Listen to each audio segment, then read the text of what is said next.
Storya ng pag-ibig na wagas. Storya ng pagtataksil at pang-aahas. May ginawang panakip butas. May happy ending ang wakas. Damdaming malambot at matigas. Sa live drama, pwede nang ilabas. Tutulo na at tatagas ang mga katas ng nakalipas. Katas ng nakalipas.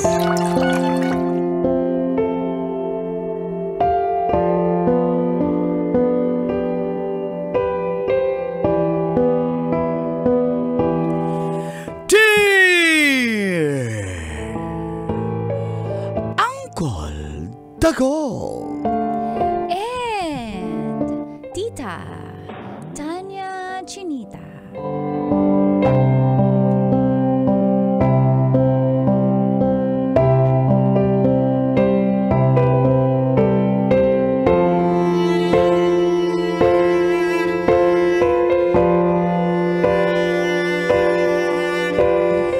Langit siya, lupa ako.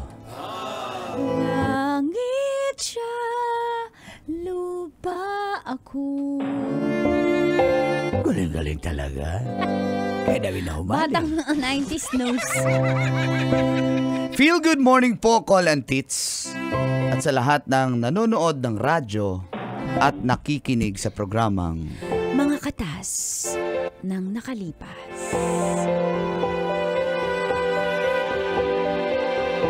Itago niyo na lang po ako sa pangalang Luke. 28 years old, single. Mula po sa Tayuman, Manila. Isa po akong IT specialist at ako po ang nagme-maintain ng mga computers at laptops sa aming opisina sa may Quezon City. Boss ko po si Ma'am Lydia. Napakabait po niya. At malapit na rin daw po siyang mag-retire. Kaya binibisita siya ng kanyang anak na si Debra sa trabaho. Dito kami nagkakilala ni Debra at dito kami naging close. Nagkikwentuhan kami kapag wala na akong ginagawa, Call and Tits. Mabait, mahinhin, at maganda po si Debra. Just like me. Hay, may nag-react. Basic.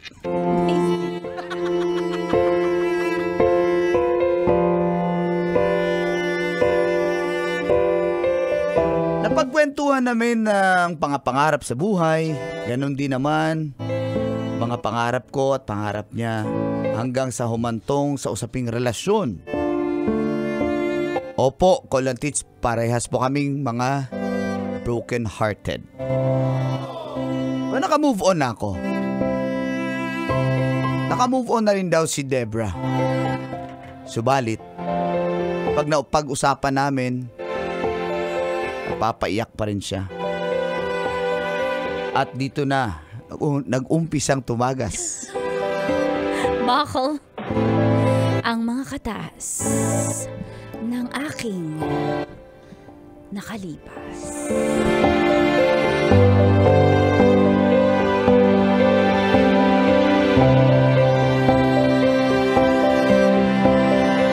Katas ng nakalipas.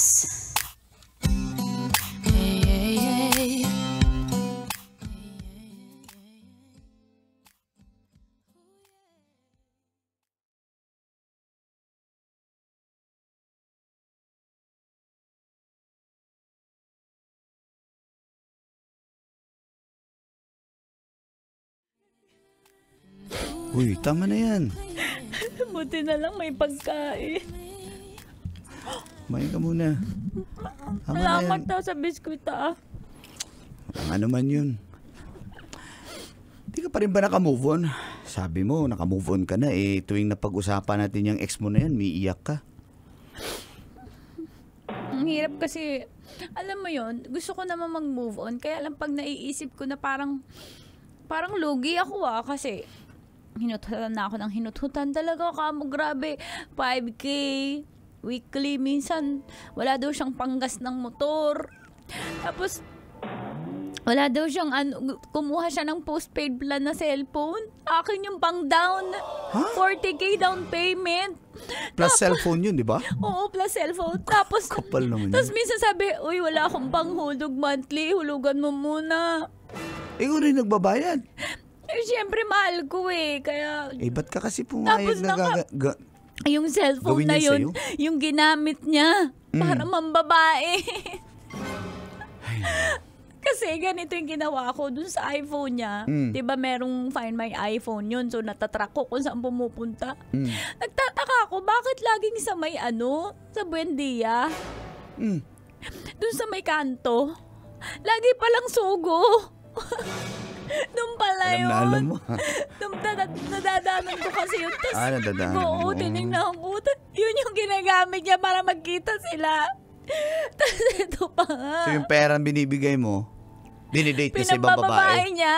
Apakawalang Tapos yan ito, yung pag walang panggas yung motor, yung pinasusundo niya yung motor na... Yung motor niya, na ako ang nagpapagas. pagas, i-full tank mo. Tapos, saan siya pupunta? Isusunduin niya yung babae. Tapos ito Apakawalang hiya talaga. Kung ako yan, di ko gagawin yun sa'yo. Tapos ito pa, one time, birthday niya, syempre, basic, may regalo ako, di ba? Diniregaluhan ko, tapos sabi niya, baka may 1K ka dyan. Sabi niya ganun.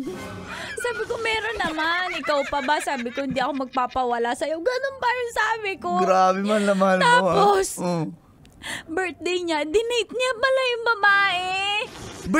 Sa akin ang hingi. Teka. Birthday niya. So, dapat kayo lalabas. After namin lumabas, kaya pala sabi so niya, lumabas sabi niya may family celebration Family kami. affair. Hindi ako pwede sumama kasi, May family affair. oo, kasi may lakad ako nun. Ibang affair pala. Grabe naman yung ex mo na yan. Sa akin ang hingi ng pandate. Kaya, hindi ko matanggap. Alam mo, hindi naman masakit na nag-break kami. Masakit kasi parang nauto ako. Hindi pala parang nauto ako, nabudol ako. Alam mo, Ba't ganyan kayo mga lalaki? uy, hindi lahat ha. Ako kung ako lang yan, di talaga kita sasaktan. Mamahalin pa kita lalo. Talaga. Ano ka ba? Tama Pero na. trumang-truma na ako Huwag eh. ka na umiyak. Tama na yan. Tama na yan kasi. Look! Ay, ala, sandali tinata. Look! Look, tawag ka ni Madam! Look, lumapit ka rito at yung laptop, yung MacBook ko Ma'am, sige po ma'am. halika na, bilisan Tama mo. muna si madam ha. Sige, Okay ka uy, na dyan. salamat ah. Huwag Look, ka maingay, mama sorry mo na, yan. sorry na. Bakit? Close kayo ng mama ko? Ha? Close kayo ng mama ko? Uy. Parang kinikilig ako. Ang bait ng mama mo eh. As in, mapakabait niya. Promise. Uy, tama na. Huwag ka na umiyak. Ay, ito. Huwag ka na umiyak. Punasan mo yung luha mo. Kailan pa yan sa bulsa mo? 2 weeks na. Nalaban na siya. 2 weeks na. Mama na sa laba. Sige, huwag ka na umiyak. Salamat. Pinatawa lang kita pa hindi ka na umiyak. Salamat. Ayusin ko na yung airpods mo ha. Broken hearts, just emotions taking.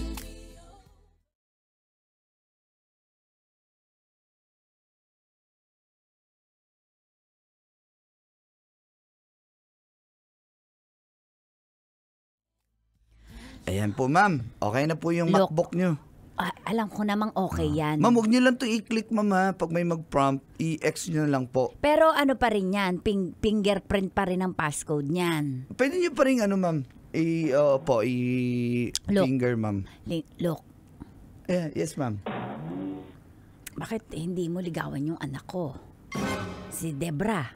Lagi kayong magkausap eh. Oh, Hindi ma'am. kinilig ka, nag-blush on ka. Hindi, hindi ma'am na ano lang po. Kaibigan na po kami ng anak niyo ma'am. Tsaka Kaibigan lang? mana po sa inyo yung anak niyo ma'am. Napakabait din eh. Na mabait na, maganda pa.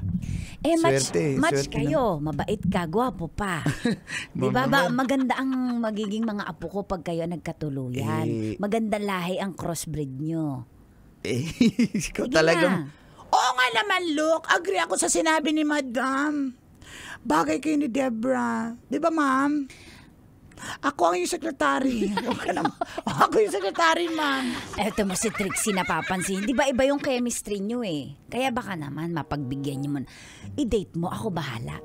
Ay, wala pa sa isip ko yan, ma'am. Kasi yung focus ako Ano sa... nasa isip mo? Yung trabaho Ibang ko po babae. dito. Ay, hindi po, ma'am. Wala po akong girlfriend. Matapos po yung Trixie, ex ko. na-research mo ang Facebook nito. Ay, Na-stalk wala, mo. ma'am. Wala siyang minamahide. Wala talaga. Single yung nakalagay sa status. Single. Status?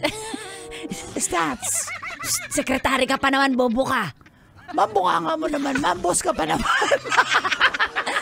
Eto na nga, look. Binibigyan kita ng ultimatum. Pag 1 linggo, hindi mo niligawan anak ko, isusunod ko si Jerome. Sasabihan ko. Kasi medyo yun yung pumapangalawa sa'yo na mabait eh. Oo nga, ma'am. Kasi, Si Joshua, isunod mo na rin Joshua. yun. Pag ayaw pa rin niya kay Trixie, Jerome. ba't ka naman makialam lagi? Ma'am, suggestion lang naman. Sekretary niyo Ako po muna, hindi pa ako tapos eh. Eto ang pangalan mo? Luke. Ma'am. Luke. Opo. Swerte ka sa anak ko. Dahil gagawin mo na laang magtrabaho dito sa kumpanya dahil napakalaki ng ambag mo, napaka-talented mo pagdating sa, ano ba ibig sabihin ng IT, Trixie? IT? IT? Integrated Transport? Ma'am, sekretary po ko, ma'am. PTEX ba yan? Taga-PTEX ka ba, Lu? Ay, ano ba naman to? Look, binibigyan kita ng ultimatum. 1 linggo pag di mo niligawan sa iba ko irereto yan. Ikaw ang mawawalan. Bagay ma'am, kayo eh. ako, ma'am, Hindi okay mo lang. mo problemahin ng pera dahil madatong kami. Oh. Yun na nga, ma'am. Pero swerte din sa iyo si sino ba yung, si Deborah. Si Ma'am. Deborah. Sige lang po, ma'am. Okay lang naman po. Ayaw mo o ayaw mo? Sa ngayon, ma'am, talagang trabaho na po yung ikaw tsaka malaki din. po yung respeto ko sa inyo, ma'am. Lalo na sa anak bakit? niyo po. Titikman mo lang ba ang anak ko? Ay, hindi ho. Oh, Wala ho. bakit mo sinasabi yon? Hindi. Ako na nga nagsasabi, alam ko nga marespeto ka, kaya nga gusto kita sa anak ko. Tignan lang po natin, ma'am. Kasi gusto ko, baka kaibigan na din yung gusto niya. So, ayaw ko rin siyang pilitin. Hindi, iba ang nakikita ko sa anak ko eh. Parang kinikilig ang mani niya eh kapag nadating ka eh. Ma'am, boss kita, ma'am. Boss ka namin, ma'am. Huwag kang ganyan magsalita, ma'am. Alam mo, 2024 na. Mabait ka, ma'am, di ba? May mga pamanay-manay ka. Mabait yung role mo. Mabait din yung anak mo dapat. Hindi, prank. Mabait ako, pero prank ako. Straightforward. Wala na tayong palabok-palabok dito. Ayusin ko lang yung internet. Medyo napuputol Basta daw. 1 linggo. Tignan ko lang po, ma'am. Sige po, ma'am. Ko, Trixie, mabait talaga. Oh, ma'am, kaya nga swerte mo. Gusto mo ikaw na lang. Kay ano? Pasa ko dyan, ma'am, bata. Gusto ko matanda na may pera. There's a reason we're here.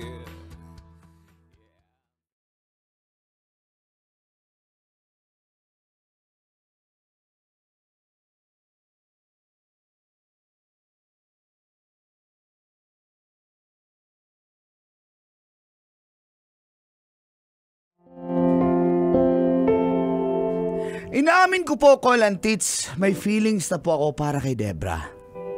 Yun nga lang, anak po siya ng boss eh. Ang nakakahiya po, ang taas ng respeto ko sa amo kong yun. Lalo na kay Debra. At may kaya po sila. Ako po, wala naman po akong narating sa buhay. Maliban sa trabaho kong ito. Nahiya po ako na wala man lang akong may pagmayabang o may pagmalaki sa kanya kung sakali man na maging kami. Yan po ang dahilan kung bakit umiiwas po ako kay Debra.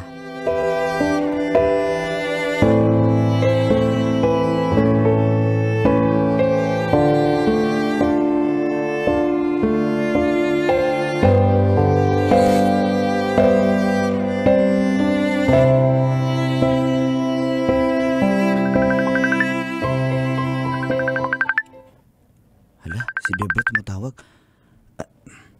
Hello? Hello? Hello?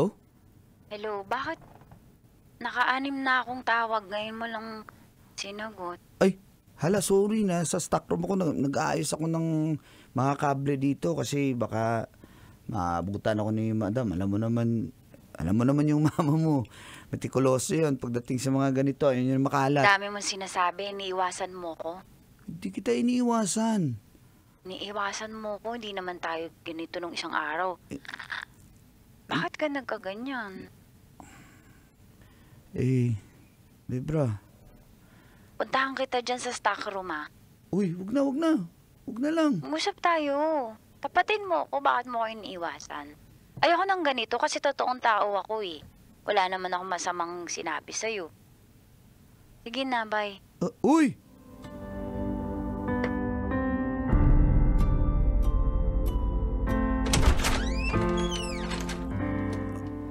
Sorry ha. Medyo busy lang. Nag-aayos kasi ako dito. Tapatan na tayo. Bakit mo kayo iniwasan? Gusto kita kaso mayaman kayo eh. O ano naman, yung nanay ko nga botong-boto, ilang araw na ako kinukulit. Boss pa naman kita. Ay, yung nanay mo pala, boss ko. Tapos... Siya nga payag eh. Alam mo, sa ibang tao, ang hadlang sa kanila yung magulang nila kasi mayaman, kasi minamaliit. Ikaw, baliktad, boto sa yung nanay ko, pero ayaw mo, iniiwasan mo ko, napaka-choosy mo naman. Ano? Sige na, tayo na. Hindi kasi sa ganun eh, Debra. Kasi kahit ganito lang ako pero... Wala akong may pagmamayabang sa'yo kung maging tayo. Kailangan ba magpayabangan? Wala namang competition dito eh. Wala akong... Mahal kita, mahal mo ko, nagkakaunawaan tayo. Look, ano ka ba? Look. Teka. Look, parang hindi mo naman ako masyadong mahal kasi hindi mo kayang mapaglabanan yung nararamdaman mo. Dinadown mo yung sarili mo. Dito na nga ako na yung lumalapit oh. Okay, Debra, wag ganito. Pupunta ako sa inyo. Parang scam naman yan. Basta, hantayin mo lang.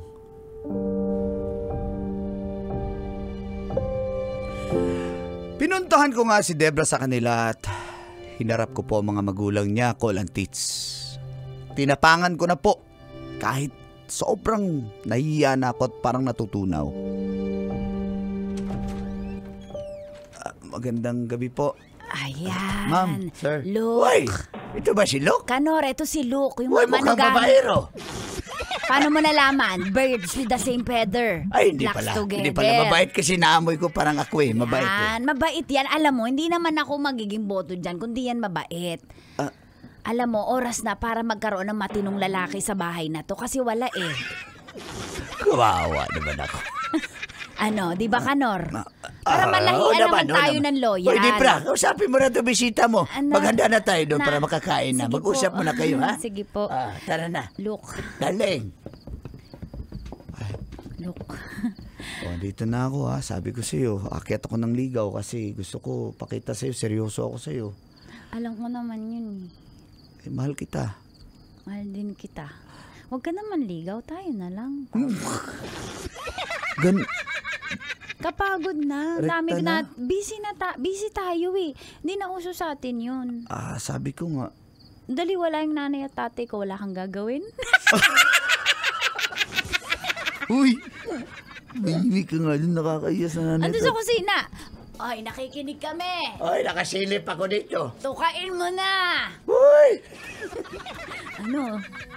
Game na. Nakakaiya kaya. Andiyan yung magulang mo. Lagi ka na lang nahiya. Uy! Lagi ka na lang nahiya. Napapagod na talaga ako. Mabait ako dapat eh. Mabait ako dapat eh. Dapat mainin ako dito eh. Naiinis na ako, Papa. Hindi to nagmana sa'yo. Hindi ka nga dito.